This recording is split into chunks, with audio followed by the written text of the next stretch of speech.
आज हम बात करेंगे सुर्खियों में चीन के कृत्रिम सूर्य ईस्ट के बारे में। आइए जान लेते हैं कि यह चर्चा में क्यों है। चीन के कृत्रिम सूर्य ईस्ट ने 101 सेकेंड में 216 मिलियन डिग्री फ़ारेनहाइट यानी 120 मिलियन डिग्री सेल्सियस तापमान हासिल करने का नया रिकॉर्ड बनाया है। अगले 20 सेकेंड में कृत्रिम सूर्य ने 288 मिलियन डिग्री फ़ारेनहाइट यानी 160 मिलियन डिग्री सेल्सियस का चरम तापमान भी हासिल कर लिया, जो सूर्य के कोर के तापमान से 10 गुना अधिक है।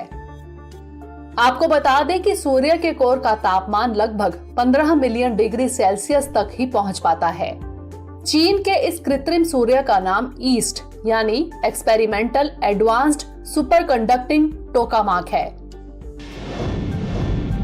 अब जान लेते हैं कृत्रिम सूर्य ईस्ट के बारे में। यह एक नाभिकीय रिएक्टर है।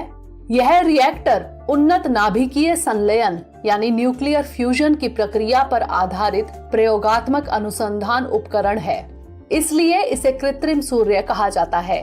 इस रिएक्टर की ऊर्जा उत्पादन की प्रक्रिया सूर्य की ऊर्जा उत्पादन प्रक्रिया यानी नाभिकीय संलयन पर आधारित है। यह रिएक्टर चीन के हेफेई में विज्ञान अकादमी के प्लाज्मा भौतिकी संस्थान में स्थित है। ईस्ट रिएक्टर का ऑपरेशन पहली बार 2006 में शुरू हुआ था। अब जान लेते हैं नाभिकीय संलयन के बारे में। नाभिकीय संलयन एक ऐसी प्रक्रिया है जिसके माध्यम से बड़ी मात्रा में अपशिष्ट उत्पन्न किए बिना उच्च स्तर की ऊर्जा का उत्पादन किया जाता है।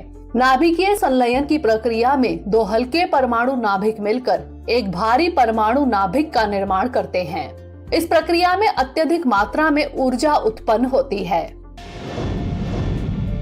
अब नोट कर लेते हैं आज का सवाल।